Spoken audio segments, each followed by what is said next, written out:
Hello, friends. William with Believe Unlimited here, coming to you. Today's Wayback Wednesday. That's what I want to talk about. So, Wayback Wednesday for me would be late 70s, early 80s. That was the time that I really had all the dreams and visions for my life, and I knew exactly things were going to be fabulous. And I knew I was capable. I knew I was able. I knew that I could. I knew it was possible.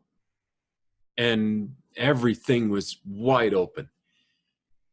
And, 80s was, good music, beautiful women. It wasn't that hard to be cool because you weren't really that cool. It was a fun time for me and a time of envisioning everything that's available for my life. And I had so many things that I knew were going to come to pass because they were live. I could feel them. I could taste them. I could hear them. I could see them. I knew how amazing life was going to be. And as Dr. Phil would say, how's that working for you? And amazingly enough, it didn't go that way. And what I didn't understand about it not going that way was it's not supposed to go the way I think it's supposed to go. What I didn't understand then that I do understand now was the dream and the vision and all of that is supposed to be that real. And then as I move forward towards those dreams and goals, when it doesn't come together,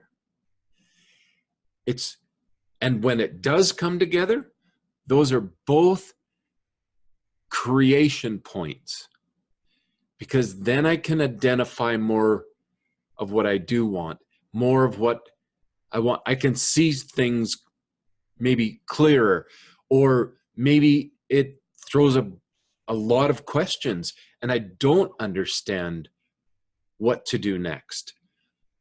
But that is such a powerful place because I look at it as an investigation place where I start looking for the solution, start looking for how I can do it, what I can do next, how I can learn through it. And every time that life shifts or changes or kicks you in the groin or whatever it is, it's a new opportunity to look at it again from a different perspective. And when I think back to the dreams and the goals that I had in the, back in the late 70s, early 80s, I mean, first I wanted to play hockey. That was my dream, was to play in the NHL. And, I think that's a fabulous goal. And I think the people that achieve it and everything really have created something fantastic, and they're awesome, individuals, and they do great things. But I've also heard the other side of it. I've heard that it's hard to be there for the family. You're on the road all the time, your team commitments, and you're away from your home and your family a lot, like other careers as well. But that wouldn't have fit with my true dream and goal, which was to be there for my children. And ironically, the way that I realized that that was my true dream and true vision for what I wanted in my life, that all didn't come to be until I lost the marriage, and I lost the ability to be there all the time because I had driven truck and was never home, and then all of a sudden the divorce. But what I realized through all of that was it was my choice. I had the choice on what career I had. And I shifted and I changed things so that after the divorce, I was there for my children. I was there for all four of them.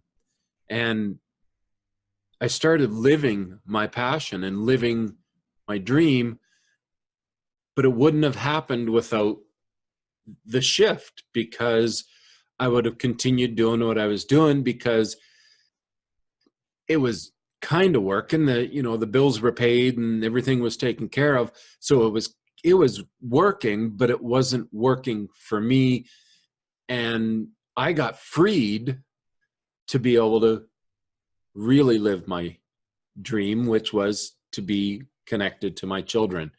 They're number one importance in my life, outside of my own personal health and things. They rank the top second, only because if I can take care of me, then I can take care of, I can be engaged with them. Being dead doesn't give you an opportunity to spend a lot of quality time with people. So it has given me the understanding of, if I would have wished and hoped and got what I wished and hoped for, I wouldn't have experienced any different results than I've already experienced. If I had made it, I would have made a little more money, and definitely my body would have been a little bit more beat up than it is now, because that's a hard sport to play, and it's definitely hard on the body. And so I have to look back at where I was, where I wanted to be, and how great the 80s were for my inspiration to what I wanted to be and where I wanted to go. It comes right down to, I'm exactly where I want to be, because this is where I am at in my journey. And that I can't change today. But I can change how I view where I'm at as a wonderful place to begin a new chapter, a new journey, and to move towards what I want to create now. So looking way back, doesn't get any clearer. It doesn't get any brighter. But the theme all along that I've learned for me is that I set goals and I move towards them. I have dreams and I move towards them. And along the way, when the bumps and the curves come, those are exactly perfect for my experience at the time. They're not always pleasant, but they help me create the new vision for my life. And I know I've talked a lot about the vision for your life, and that is important. To keep the fire burning inside, to feel alive. We all need to have a vision for what we want for our lives. And you can create your vision if you don't have one, or you can take a step towards your vision and don't worry about how close you are to it, because you're moving towards it. And your vision will change as long as you have one. So stay focused, keep dreaming, keep believing, and of course, you stay awesome. And we'll talk to you soon.